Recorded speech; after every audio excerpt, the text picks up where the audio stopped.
So, a small caveat before I begin, I won't be doing a tarot reading to accompany this because I lost my cards on the journey here, which somehow feels kind of fatalistic, and instead I'm going to talk a bit more about possession and power in Haitian Voodoo. So the Ghetto Tarot is a crowd-funded project created in 2015 by the Dutch photographer Alice Smeets and the Haitian art collective Atis Rezistans. The deck's images are photographic reinterpretations of the traditional Rider-Waite pictures. The photos were taken in the Haitian ghetto with materials readily at hand, thus the suites have changed a little. In this deck, swords and machetes and wands or brooms. So there's a history since the 1970s of modern tarot decks portraying mythological or cultural systems from across the world. The Tarot of the Ashiras, for example, reinterprets the traditional tarot figures as the gods and heroes of West African mythology. The Ghetto Tarot offers an evocative, subversive, and politically loaded challenge to esotericism in the West, confronting the invisibility of the ghetto in Western material culture. On the Ghetto Tarot's website, Smeets claims that these cards combine the traditional esoteric symbolism of the tarot deck with symbols from Voodoo. Voodoo is the traditional religion of Haiti and Jamaica. It has always been heavily repressed, politically charged, and controversial, but despite this, it continues to be practiced under the radar to this day. So this is a picture from the Port-au-Prince Grand Cimetière of Alto Baron criminal. Through the deck, Smeets and the Atis Rezistans have attempted to transform the word ghetto, showing that it's not a wholly negative category, but that for many Haitians, the ghetto means family and creative space. My use of the tarot in this work is a little unusual. I've used it chiefly as a hermeneutic tool in order to catalyze thought on the correspondences in symbol and structure between the Voodoo and the Kabbalistic traditions. But first, back to the beginning, to the birth of Haiti as we know it. Haiti was occupied by Spain from 1492 till 1625, and by France from 1625 to 1711, and this is a great French-influenced church. Slave traders scoured the Atlantic coast of Africa, and the slaves who arrived came from hundreds of different tribes, their languages often mutually incomprehensible. Catholicism was exported to Haiti during this time, with all its occult paraphernalia of saints, ecstasy, possession, and gilded ritual. Voodoo arose through a mingling of Catholic liturgy with the beliefs and practices of Guinea, Congo, and Dahomey. It is neither African nor European, but a fusion, a religion unique to the displaced humans forced to live like cattle. Voodoo has always been an explicitly and actively political form of religion. The first revolutionary period in Haiti lasted from 1789 till 1804. Tradition marks the beginning of this revolution with a Voodoo ceremony, and Voodoo angams, or priests, are recorded as having gathered support for and led the anti-colonial uprisings.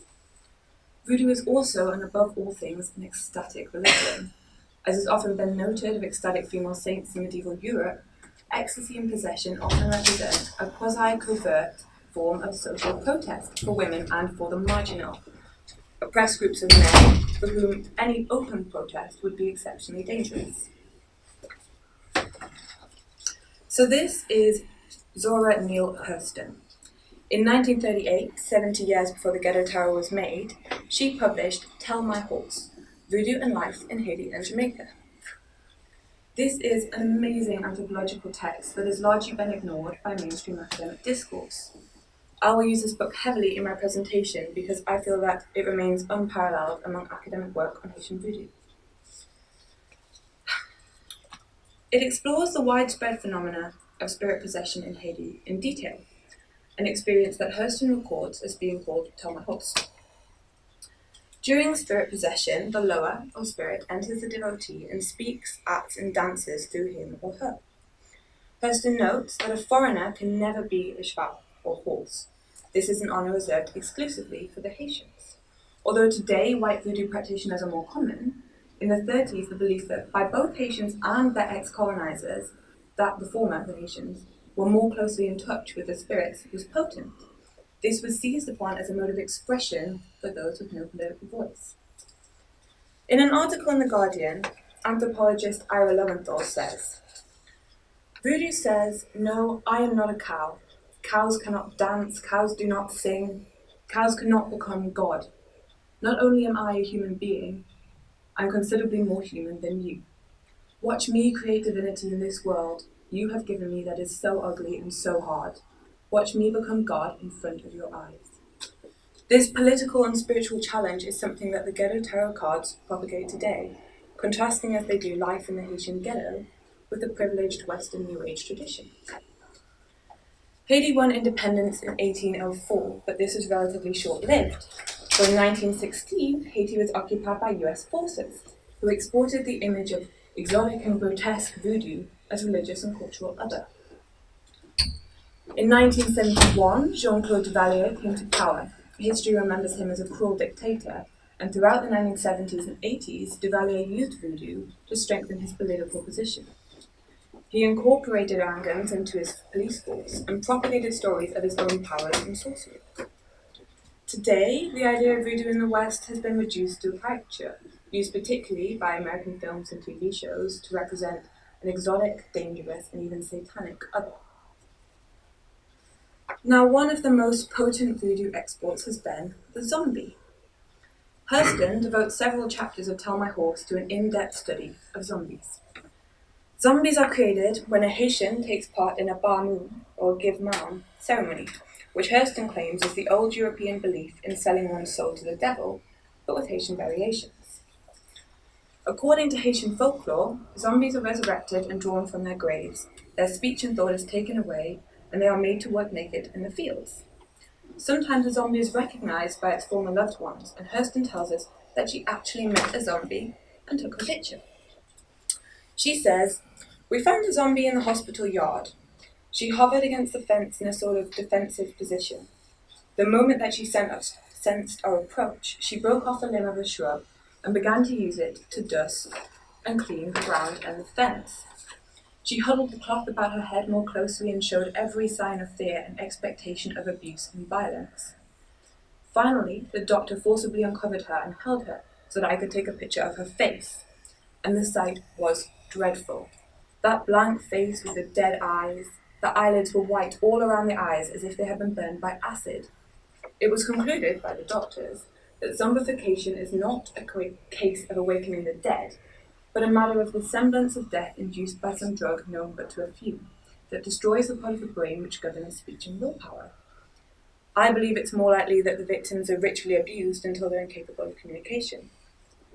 There's a link, of course, between the phenomenon of spirit possession, in which a person is entered by the lower, proving the horse to be more than an animal, and zombification, in which a person's spirit is removed and he or she becomes dumb, literally, because zombies can't speak, beast of burden.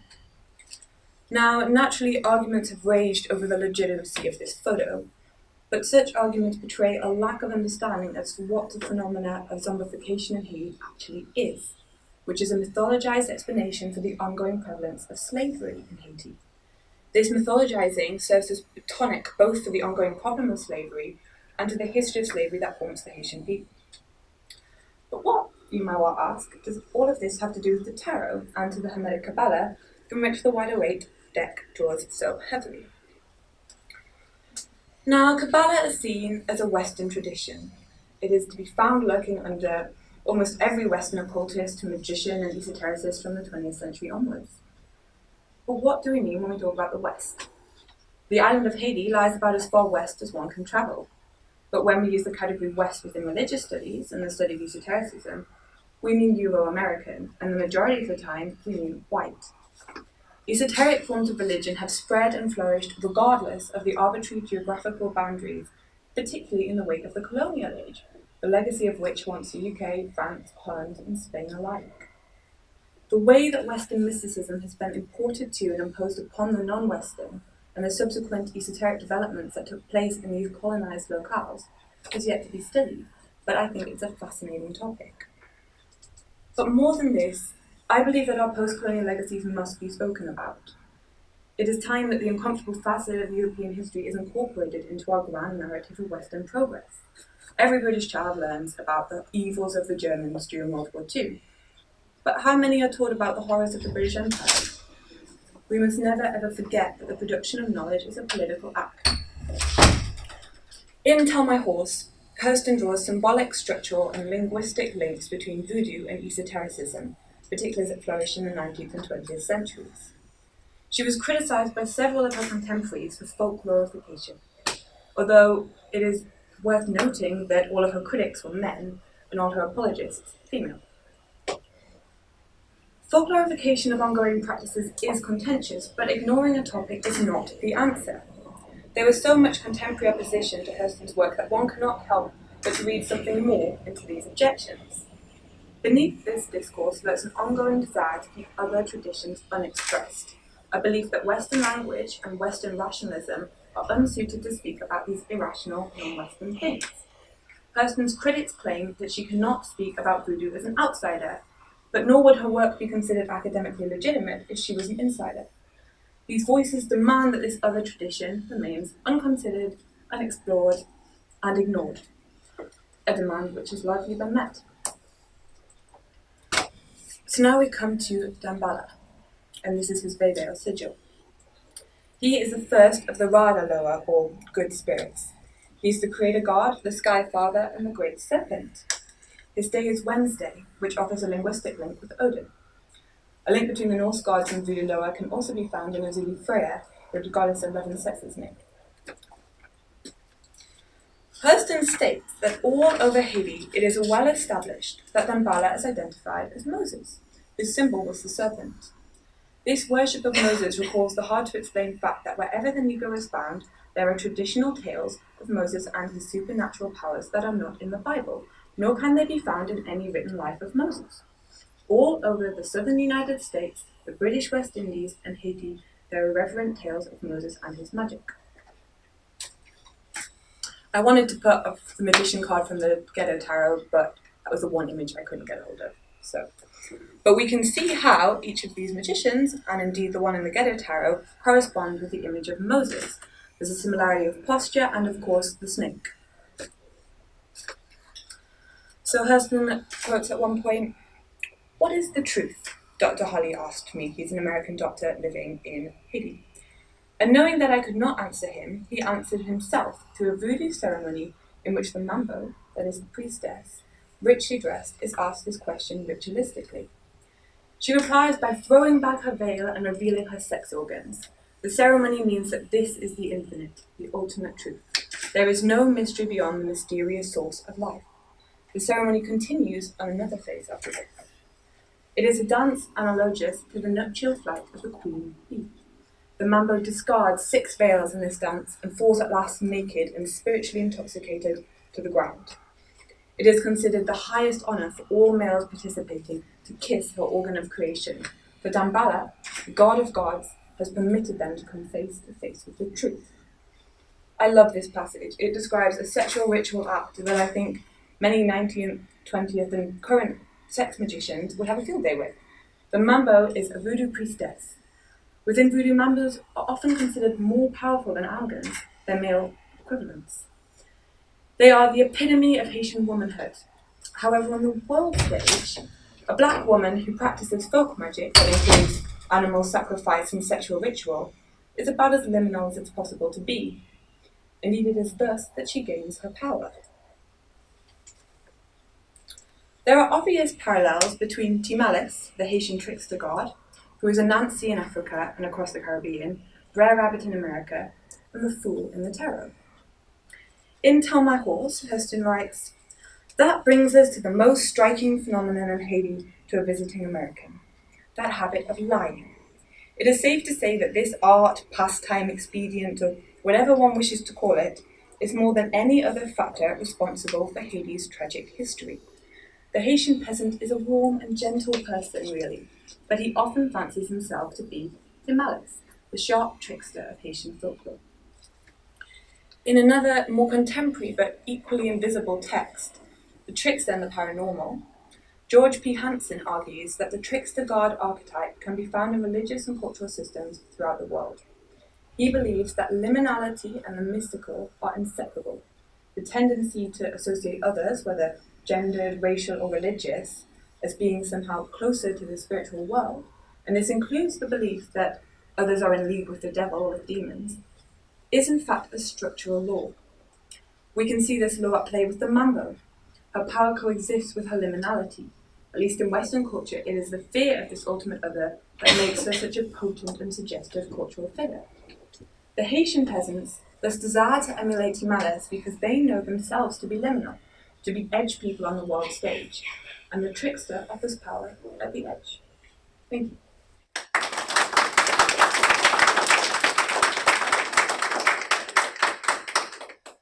Any questions? Thank you so much. Really wonderful presentation. In terms of the actual Ghetto Tarot, how did the coming of it, how did it come about? So this person who was from, you said? It's kind of problematic actually in itself. So there's a Dutch photographer called Alice Smeets, and as far as I know, she didn't actually have any real interest in tarot before this project. She's now a practicing tarot reader, but it's all very new age. It's not anything under it. So she travelled to Haiti and she met this art collective called the Atis Rezistans, and they created the tarot scenes and she photographed them. And there was a kind of a big to-do because she has made an absolute fortune from this deck. She charges £40 per pack, she sold those packs, and she sells tarot readings. And she paid each of the Atis Rezistans £60, which is what she pays her models. And she said, when challenged, oh, well, I paid them as much as I would pay any other model for them.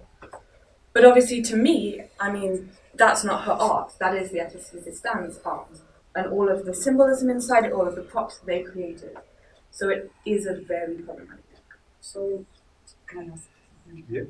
In terms of the relationship that people in Haiti brought to the tarot, did they bring their own input? Did they bring their own divinity? Did they bring their own ideas? Or was it her asking them to pose for something they didn't know anything about? It's a combination of the two, I think. And that's what's really interesting. And I couldn't get as many cards as I wanted. I was in contact with her and it kind of fell through. Because it's very obvious that she's just kind of trying to stage the Rider-Waite. But she wanted to bring in Voodoo into it. And so many of the cards have, I don't think I've got any here actually, constructions that they've made from kind of scrap metal, etc. Or Catholic-looking icons that have Voodoo significance. So in the lover, there is a picture of Freya Azuli, who is the goddess of love. And obviously the death card is Baron Cimetière, who is the Haitian god of death, and it has a very different meaning to what we would consider the god of death. So it is a collaboration, and I think that is why it's problematic to be taken out. Sorry, did the artist know at all about Salian Glassman and Lemartinier Voodoo Tarot? Because they are two practitioners of, well, Voodoo really, in New Orleans, and they created a whole deck of tarot absolutely based on the Voodoo tradition. And it's, of course, there's, as you said, there's always some intermingling there, but they actually did the kind of imagery you find in the Voodoo Tarot by Glassman and Martinier. They're really like, they depart a lot from the traditional one. So I was wondering if this person knew anything about it, or if you know of that, anything of their connection. I think this is actually one of the really big problems with this deck, is the lack of her knowledge of other decks. So the Tarot of the Ashiras is one that's really relevant, and she shows no knowledge of that. She doesn't show any knowledge of Voodoo at all. Okay. To the extent she actually hired a Belgian artist to draw a bebe, especially for the back of it. And to me that seems an odd and appropriate. Like an actual bebe, or what a bebe? Like a made-up one. Oh just my God. one made-up. So there's a lot of problems with it. Yeah, she's gonna have a lot of problems.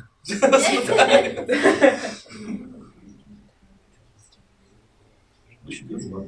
That's good. That's good. Anyone else? Actually, I wanted to actually just pretty slightly off topic. But in terms of like you were talking about the representation of voodoo in popular culture. So I was wondering if there are any representations that you think are kind of like a fair one, or are they all kind of slightly reductive? In terms of actual like popular pop culture, they're all very reductive. One I like, actually, I don't know if anyone's seen American Horror Story. in one of the seasons of that, there's a voodoo priestess set in New Orleans. And I found that although she is evil and a baddie, it is at least more interested in exploring that. But still, it's very appropriative and it's very fetishized. What about Invisibles? There's, I forget his name. John Crow. Yeah. There's the character that can walk between worlds through puddles and he has his little spider. He's a spider who becomes a spider. That's pretty positive. I think there's more positive interpretations of Anansi, the spider god, than there are kind of strictly Haitian ones. And I think it's because Haiti has such a contentious political past. It really, really is haunted by this. Like, there just isn't, nothing comes out of Haiti in a positive way into the Western world. Well, that I've found, so it's quite sad. Have you been to Haiti? I've not been to Haiti, but I would very much like to go. Anyone else? Thank you.